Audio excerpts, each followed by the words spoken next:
Class 9th, this is one more topic of chapter number 6, hydrogen, that I am going to tell you. It is about activity series and preparation of hydrogen from acids. So first of all you will come to the activity series. तो activity series हमने इसलिए लिखा है क्योंकि I want to revise this activity series for you.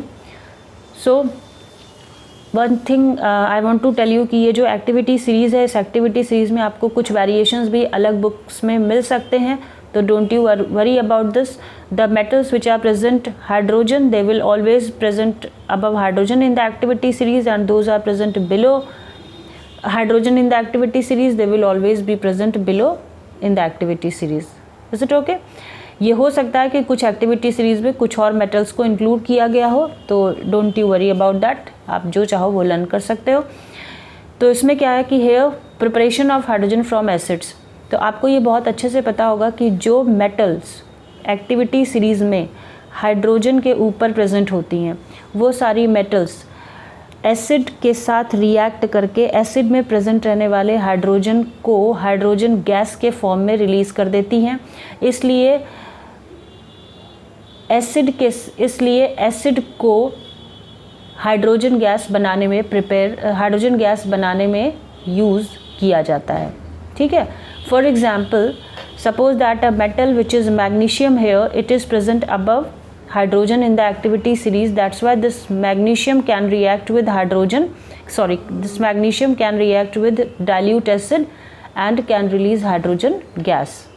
तो magnesium जब hydrochloric acid के साथ, किसी भी एसिड से आप दिखा सकते हो इक्वेशन को, रिएक्शन को, तो magnesium is going on to react with HCl and it will form magnesium chloride with the release of hydrogen gas. Hydrogen gas release भी हो जाएगी.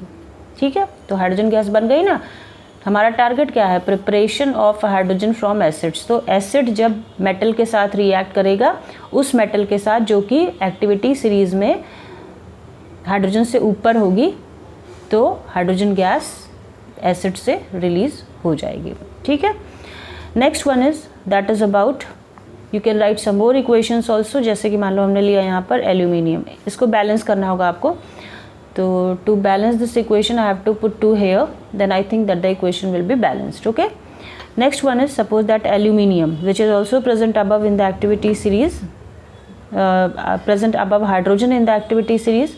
सो when aluminium will react with sulphuric acid, आप HCl के साथ भी लिख सकते हो, डाइल्यूट यहाँ पर आप चाहो तो लिख लो, क्योंकि जितनी रिएक्टिव मेटल्स हैं वो सब डाइल्यूट एसिड के साथ रिएक्ट करके भी हाइड्रोजन गैस रिलीज करती है. तो aluminium is going on to react with sulphuric acid and releases aluminium sulphate. ये तो साइड प्रोडक्ट है इसका, Al2SO4 whole thrice. It is a side product with the removal of hydrogen gas. The target is to remove hydrogen gas. Okay. तो ये equation है.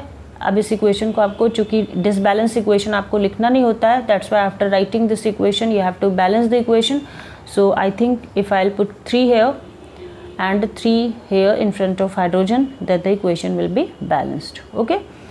Next one is, in the same way you can write the equation for zinc metal also. So when zinc will react with H2SO4 dilute, you can write,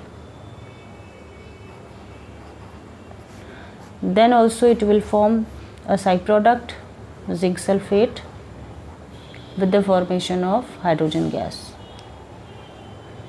So this equation is already balanced, it is not needed to balance. Next, in the same way you can write the equation for iron also. And because iron is also present above hydrogen in the activity series, so iron is going on to react with HCl, dilute, and it will form as a side product FeCl2 with the removal of hydrogen gas. For gas you can make an arrow which will be upwardly directed.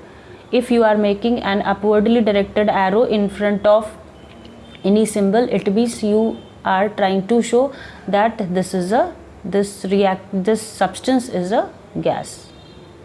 ठीक है.